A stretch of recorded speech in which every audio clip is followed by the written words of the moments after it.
Before the talk starts, I want to mention two things that we forgot to talk about last night. One is about meetings. If two people wish to come together to a meeting alone, then they can combine their two 10-minute periods into a 20-minute period. Or if one person would like to combine two 10-minute periods into one 10-minute period, that's all right too. The other thing concerns the dining room. We have mats and, of course, sofa and chair in the dining room if you wish to at times feel more at ease with leaning back or changing your posture frequently, sitting more alone than in here, then please feel free to use the dining room. Take a mat, bring cushions in there, and do your sitting there. We would appreciate it, though, that during the 25-minute period you would not walk back and forth. Also, the dining room can be used in the afternoon when we have untimed sitting. People who sit and would like to have some walking time, then it is all right from 1:30 to 3:30 to quietly walk in the dining room. The third one is if for some reason you wish to practice very slow walking, some people do this at times or all the time, then don't do that in the general walking circle that we have, which has a more normal walking pace, but maybe walk between the two dining room tables or find some space where you can practice slow walking.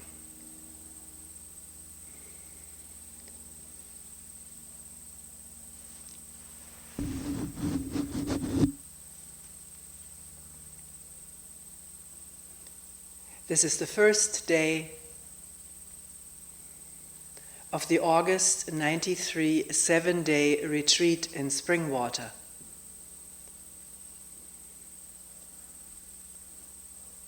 And like on all first days of a retreat, wherever they are held, we talk right away about listening. What is listening? Listening to a talk as this, or listening as one sits or walks. Then we will talk at length about authority, making each other into authority, craving authority, and then ask, what is our relationship with each other? If it is not one of authority, which we're trying to look at so thoroughly that maybe there is less of this habit of listening to someone who's talking, like myself here, as an authority, because this is not what is meant to happen. Listening to this talk as though it came from an authority. So what is listening? How do we listen?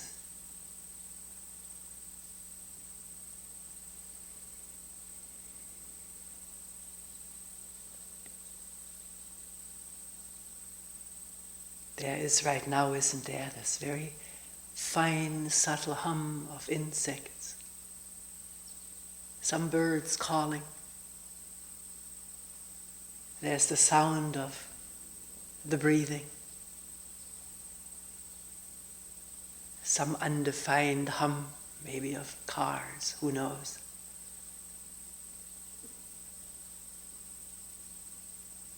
And there may be all kind of internal chatter going on.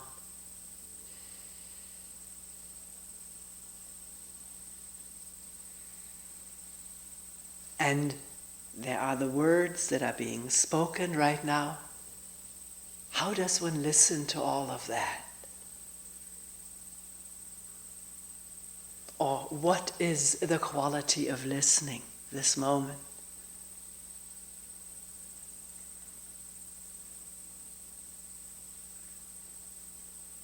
Is there expectation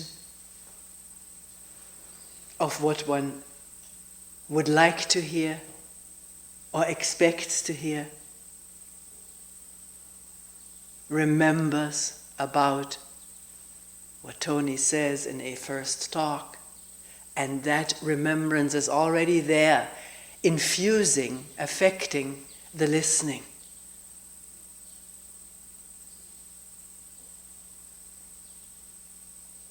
One may think, well, I'm here, but I'll let this talk sort of float by. I know all about authority, but I don't.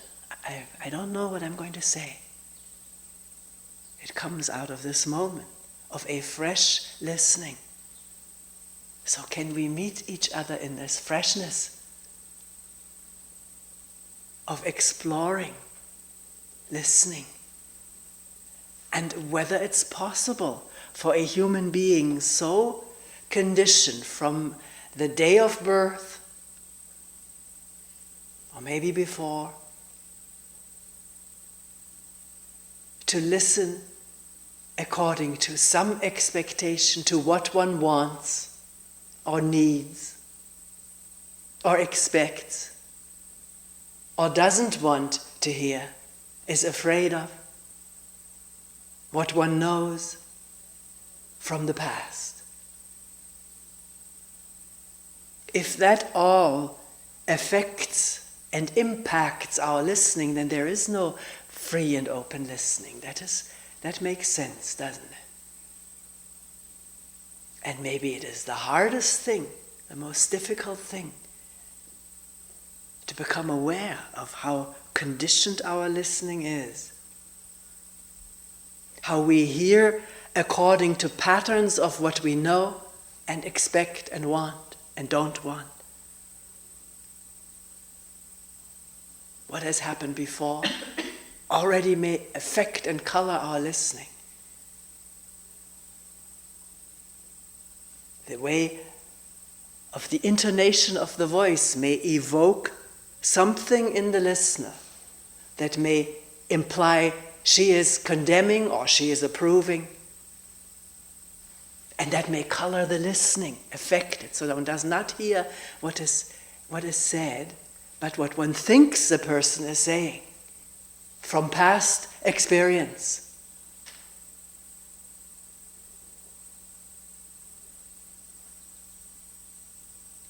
But by talking about it, here this morning, maybe together in individual meetings or in group meetings, if someone wishes to bring up the question, by talking about it, questioning our listening, wondering about it, maybe there can be a growing and deepening awareness of all the patterns and habits that are there while we think we're just simply listening.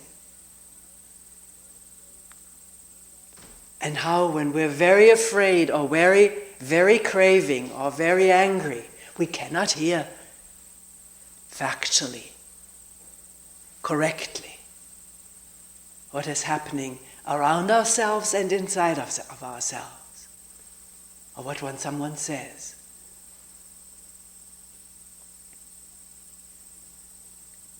It happens so much in a retreat that someone will say, you said such and such yesterday, that we shouldn't do this or we should do that. And I wonder, did I say that? I don't think I did. Maybe I did. How can I be absolutely sure? We could play back a tape, of course. But this is not in the spirit of what I want to say. Do this or don't do that. But maybe the voice intonation sounded prohibitive or condemning, critical. Or maybe one just expects that from someone who sits in front of one on a Sunday morning with a microphone. Elevated seat, not elevated to be elevated because it's more comfortable. One expects to be told what one shouldn't be and what should be and what one should be. should do or shouldn't do. It's so ingrained in every nerve cell and tissue and organ and gland of our body, in the muscles, that when the expectation or suspicion is there, I'm going to be blamed or faulted, a resistance arises. And one doesn't hear that what is being said is not blaming or faulting, but just simply exposing what is there. Because this is what I see as my function. This is what wants to express itself. What is seen to be there operating in us as human beings who have been conditioned and programmed and habituated and addicted for thousands of years. So used to this that it, in the beginning, is very hard to discern the effect our programming and conditioning is having on the quality of listening.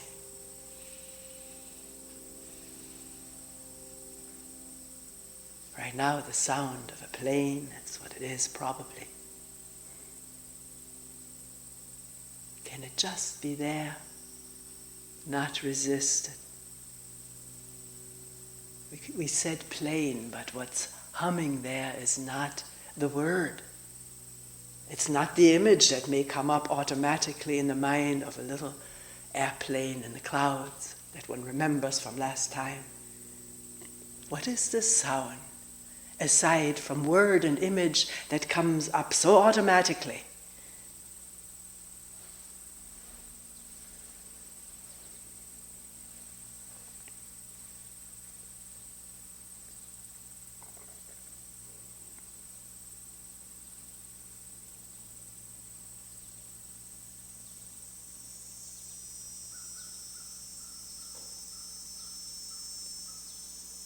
So is it possible in the course of these 7 quiet days to begin listening afresh, discovering here and there what holds the listening in a pattern, and by this discovery loosening the pattern? It may at times drop away altogether. And then it's like being born afresh. Hearing things that one has heard all one's life, but in a new way, which has an immediacy and directness to it, and an energy that is freed by all the patterns that bind it, the patterns of expectation and fear, and wanting to assert oneself and have one's own opinion. Cling to oneself as someone who wants to become something else. And someone who wants to hear certain things and wants the person who says things in a retreat to be something.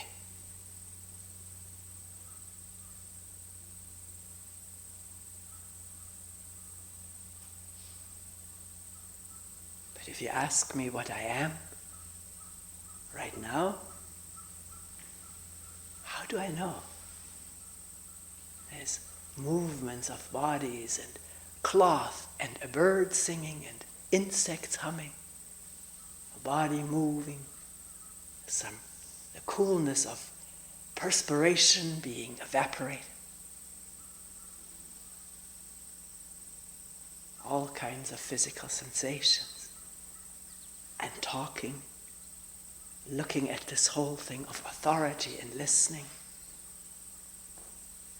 And listening to what is being said. People here in this room, and the valley and hills and sky.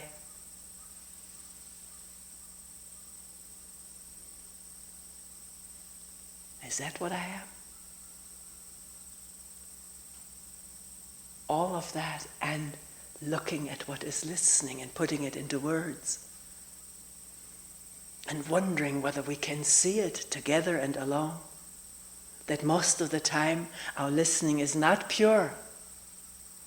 And pure is not said as a moral, judgmental term, but meaning free from patterns of wanting and fearing and expecting,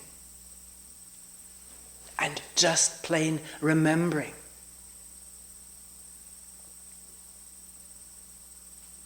The conditioned reflexes set up by past experiences are so strong, so immediate, so quick, very difficult to discover them right as they're happening.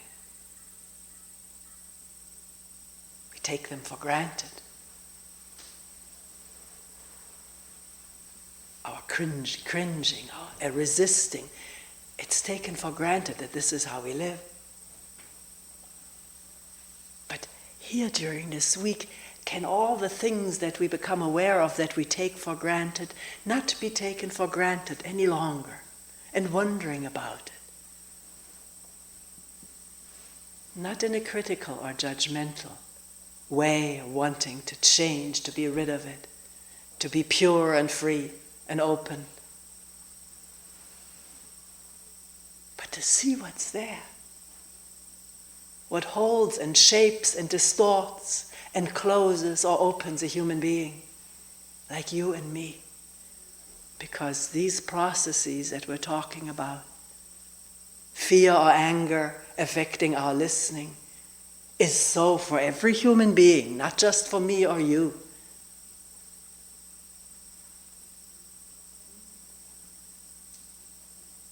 So for every human being living in this country, in rich neighborhoods or in the ghetto, in the slums, in Bosnia or in the hills of Sarajevo, in the UN or in South Africa, Russia, China, the islands, the bush of Australia. Anger and fear affecting our listening,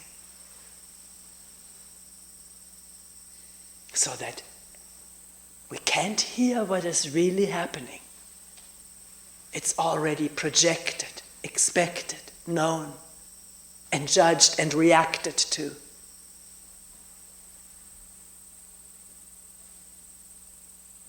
We talked this past week, or our grandchildren were visiting us.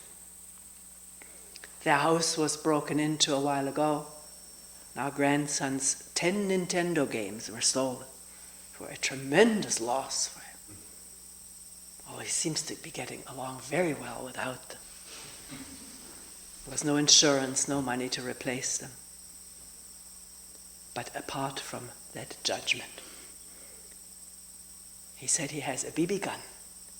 And if he ever hears a burglar again, he's going to shoot him.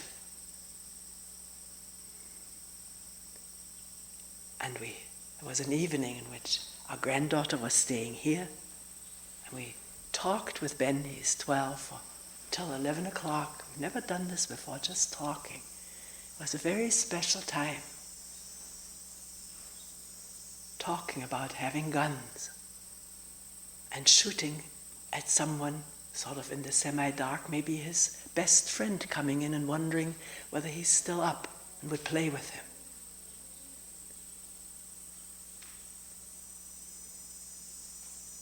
Because Ben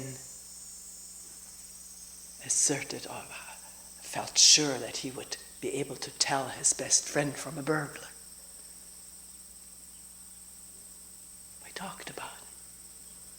It's a lot of an amazing already investedness in opinion in a 12-year-old child, and a lot of emotion going with what he thinks of other people and what he's going to do to them.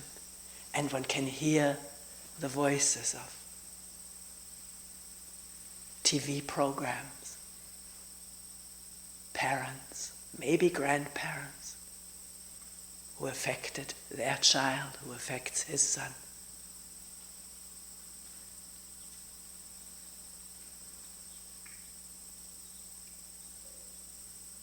So, do we know each other? Do we see each other as we are? We don't even know what we are. What are you? I have such a limited idea about what you are based on what you were yesterday, or last year, last 5 or 10 years I've known you. And of course there is a lot of repetitiveness in our habitual ways of being.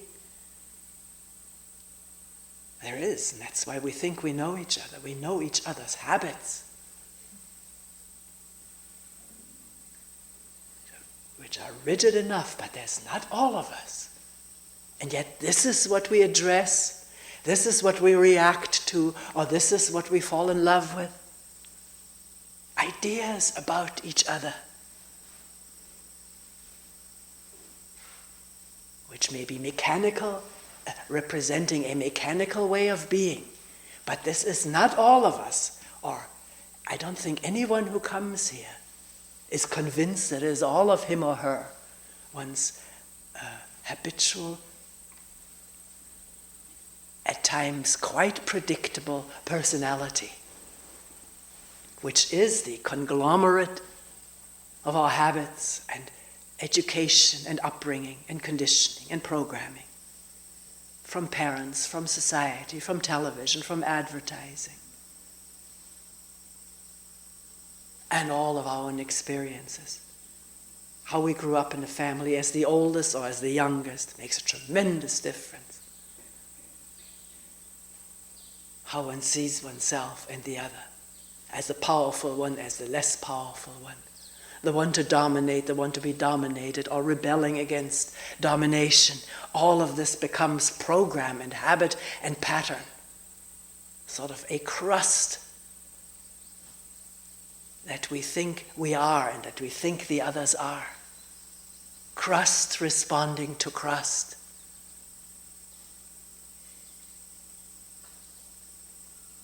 Or reacting, let us rather say reacting, and leave the word responding to something that comes not out of crust, out of one doesn't quite know where, but it may have to do with this opening listening, which listens again. The habit, the reaction, the image is there, it can be seen. So is that what you are? The image, the habitual expectation of mine? And we can talk maybe to each other about this. Wouldn't that be marvelous if we could? So that the crust that encases human beings like you and me all over this globe since time immemorial can begin to crumble, give a little bit, break away, crack, melt here and there at times, or maybe at moments no crust at all. Just the total vulnerability of free listening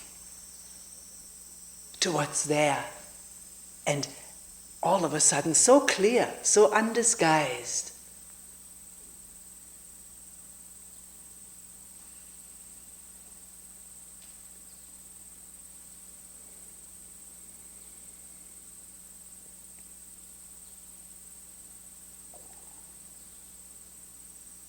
So having talked for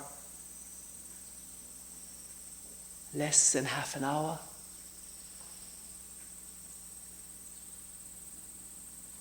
is there authority in what has been said?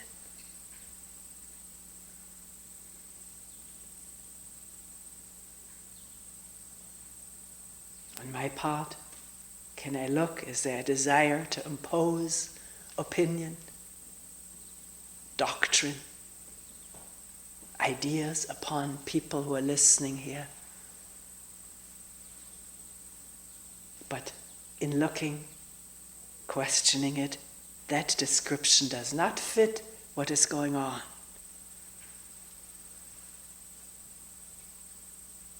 It's rather a very heartfelt and therefore very energized, sharing with each other what is observed to be so, although always open to be corrected or questioned on what is being said here. Sometimes when someone questions me, I realize I didn't put it right, but I can also question whether the person heard it right. And we don't have to go back to tapes here. We can look at it at the moment of the questioning. Regardless what one thinks one has heard or one thinks one has said or hasn't said, we can let that fly in the wind and question now, afresh, you and I together.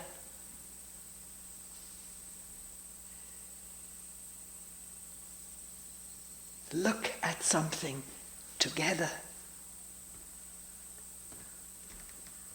Not according to what I said, or I say it on the basis of what somebody else said, whom I feel as a tremendous authority. This was dropped years and years ago to depend on what others say and use that as talk material.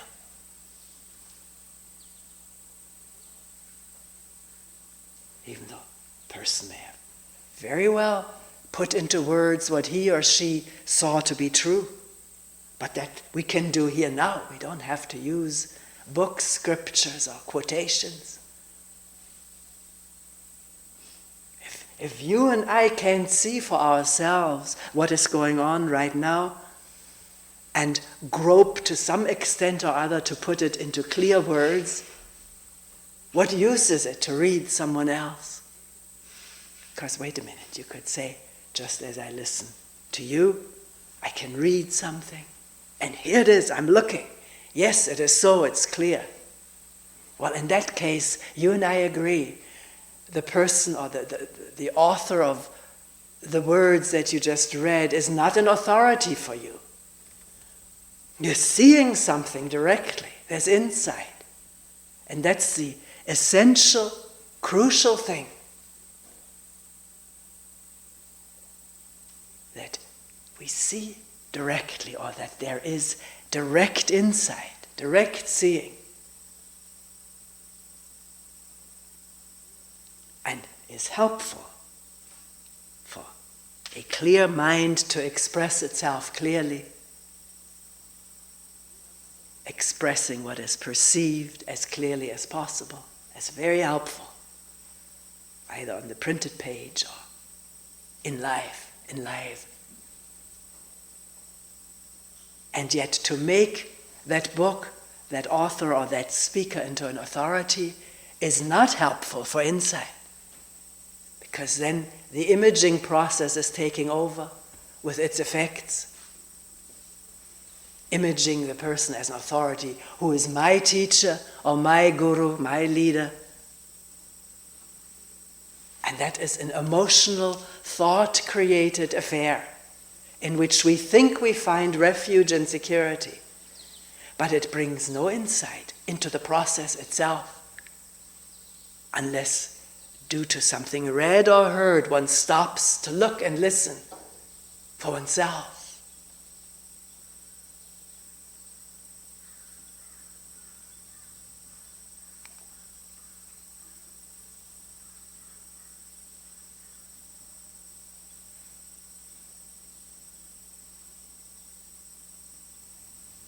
Sometimes after a first talk, someone will come to a meeting and say, I really felt angry or sad that you will not be my authority, my teacher.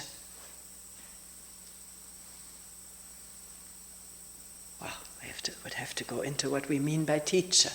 If it means what we just said, a fairly clear mind, capable of putting things fairly clearly and accurately, what is directly perceived to be so that oneself can also perceive clearly and share in this clarity of perception.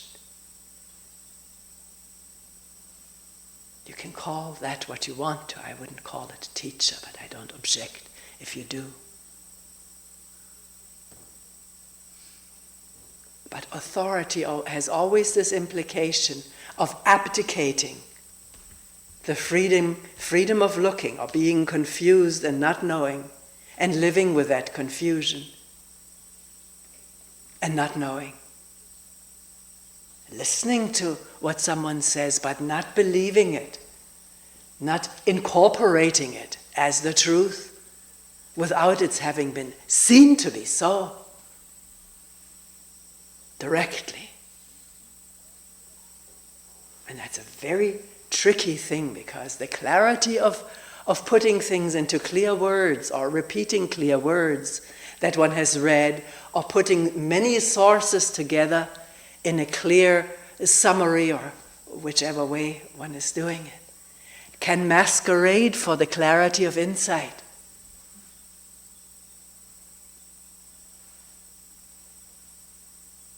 And as long as that insight doesn't take place, one will defend that one has seen it, because one can think it so clearly, so logically,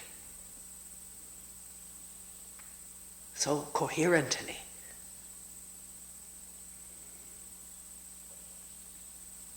Remember, over 20 years ago, 30 years ago, years and years and years of reading and really incorporating what was read and being able to think those thoughts very clearly. And not knowing that thinking clearly is not seeing clearly. That has to happen before the difference can be seen. It is a different functioning of the body-mind.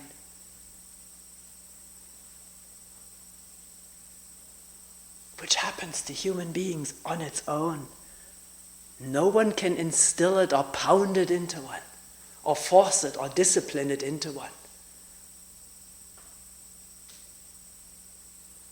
The human mind, maybe, this is a conjecture, has a yearning to open up and see truth. Conjecture based on that it is happening and has been happening since we've heard from human beings and read what they say. The yearning to see the truth,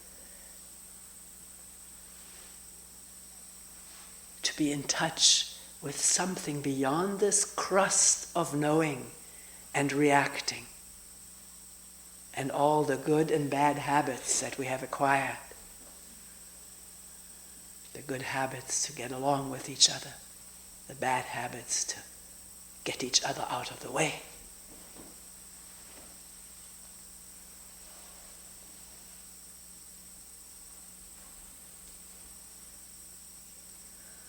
Remember, a while ago, being in Denver, visiting our grandchildren, and Ben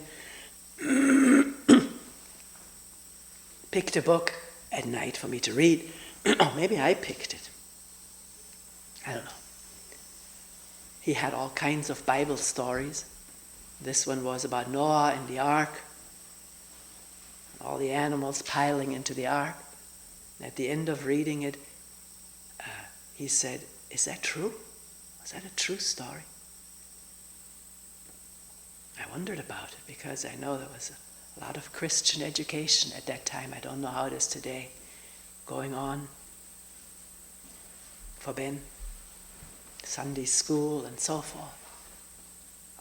On the refrigerator there was a colored printout, how do you say it, a coloring page of a little boy dressed in blue. That's what boys are, blue. Girls are pink. This is how it was there on that picture. And then there was Jesus putting his hand on this boy's colored in blue head. And underneath it said, "Jesus loves Ben." So he asked, "Is this story true?"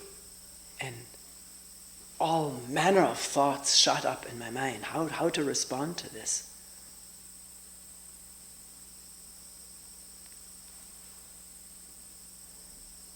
But something came out. I was, okay, I don't know what I said.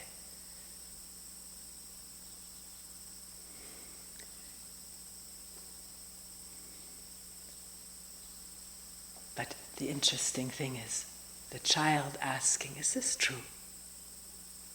You don't quite know what does he mean by truth, but he has some feeling for what could be fiction.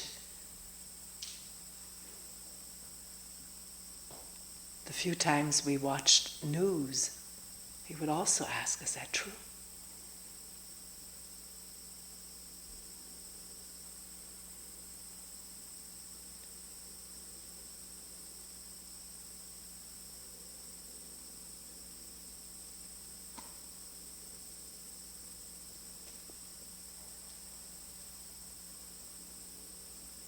So is there in all of us populating this earth, living together, sometimes very closely, sometimes more separately, maybe alone? Is there in us a deep yearning to see the truth, to understand what is true directly for ourselves, whatever that may mean, this for ourselves?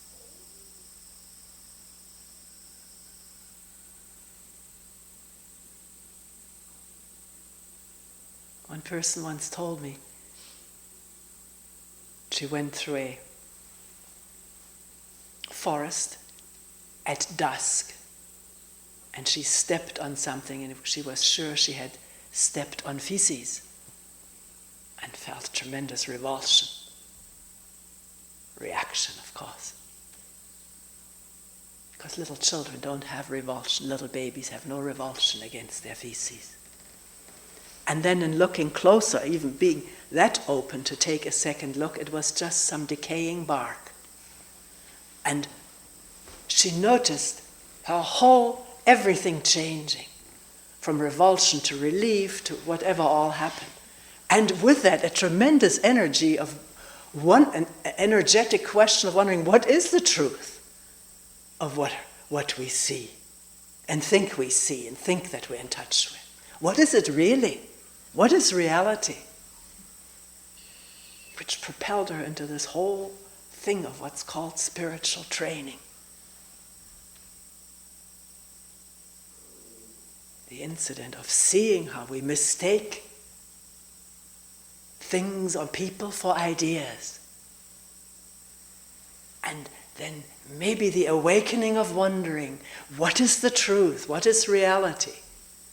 What are you and I? What are we really? From moment to moment. Beside all the ideas which provoke so many reactions of such a deadly nature.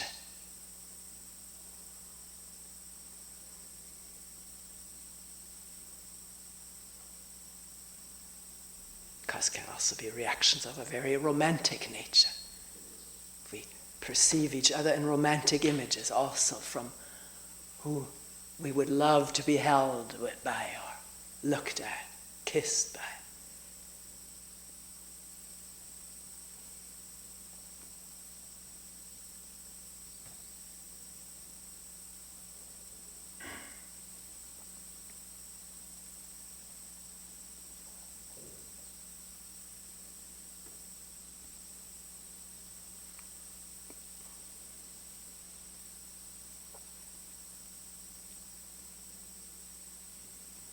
Maybe our inquiring mind has been squelched so thoroughly since we were little and wondered and touched and explored and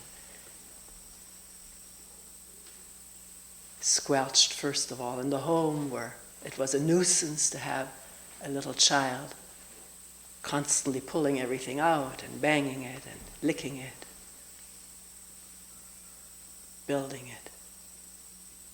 Maybe some parents are annoyed, maybe tired themselves from work all day long, to have children ask endless questions.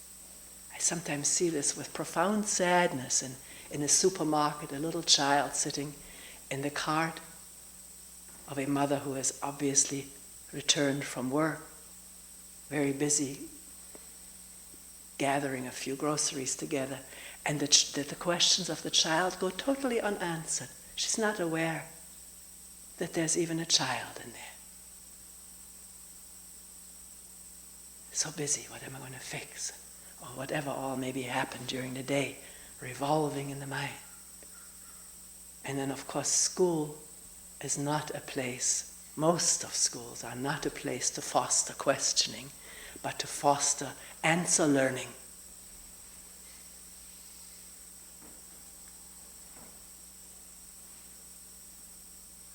Instead of teachers asking questions of children who are then expected to learn or give the answers, it could be the other way around, children asking questions of teachers. But that often is very uncomfortable, not convenient, not the habit, although there are other different teachers. I do not want to make generalizations. But what I was trying to say is our inquiring mind squelched, deadened, has been punished? It was dangerous to do that. Growing up in Germany, it was very dangerous to ask certain questions. You knew you just could not do it, and you were trained not to do it. And is that going to be so for the rest of our life? I say, no, it is not. It doesn't have to be. No matter how strong the conditioning. In a place like a 70 retreat, everything can be questioned, including the deadness of our non-questioning mind, to question the numbness that we may feel. Not in order to get rid of it, but what is it? Not take it for granted, for permanent, chronic. It was so up till now, maybe, but this is a new moment.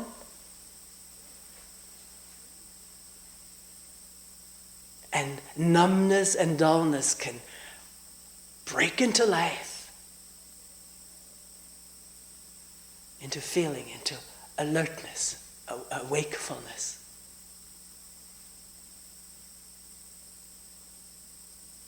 How, no one knows, but that it is possible is so.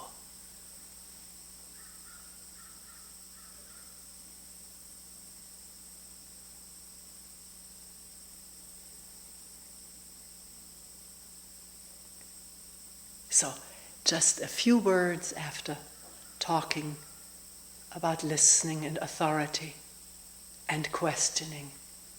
What is our relationship with each other? Yours and mine, and relationship among each other. Have we already classified ourselves as something? If one comes here new, has one already classified all the others? The mind does it. It's not me doing it. It's a mind program, a thought program, habitual. These are the ones who probably know better, who sit better, who can see clearer, who are more attentive. I'm a newcomer, not as good, maybe never even going to be as good as. Has this happened? I'm not saying verbatim the way I put it. This is just sort of improvising to listen to oneself and one's categorizing of others and oneself. And has one categorized Toni? Of course one has, hasn't one? Or not? Can we just see the categorizing as the happening of an ancient conditioned habit? Become aware of it as that, but not assume that it's telling us the truth or leading us in the correct way.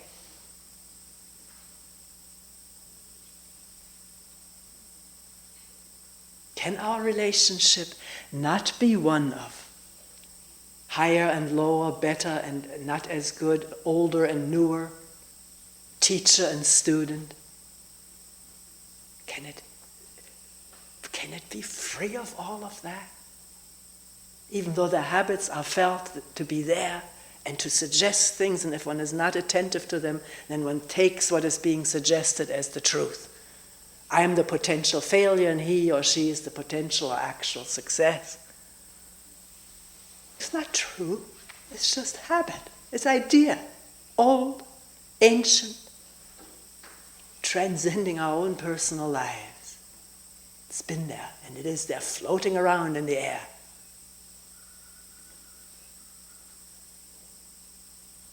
Is it also floating around in the air that we can be friends with each other?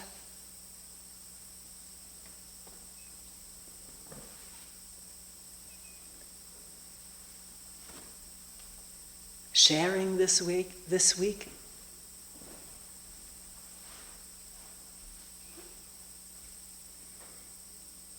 as friends?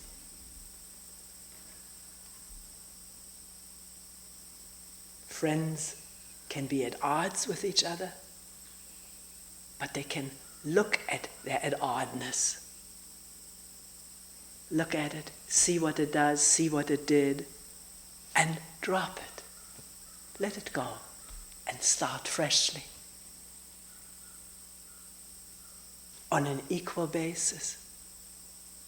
Is that given to human beings? Or is the hierarchical drive so deeply ingrained? Nothing is that deeply ingrained. Deep enough, but not that deeply that there cannot be freedom from it. And just listening to the insects and the crows and the breathing as for the first time. And meeting each other. Not as what I remember you to be. Memory may come up, but so what? It's just a memory. What's sitting here is not memory. What is it?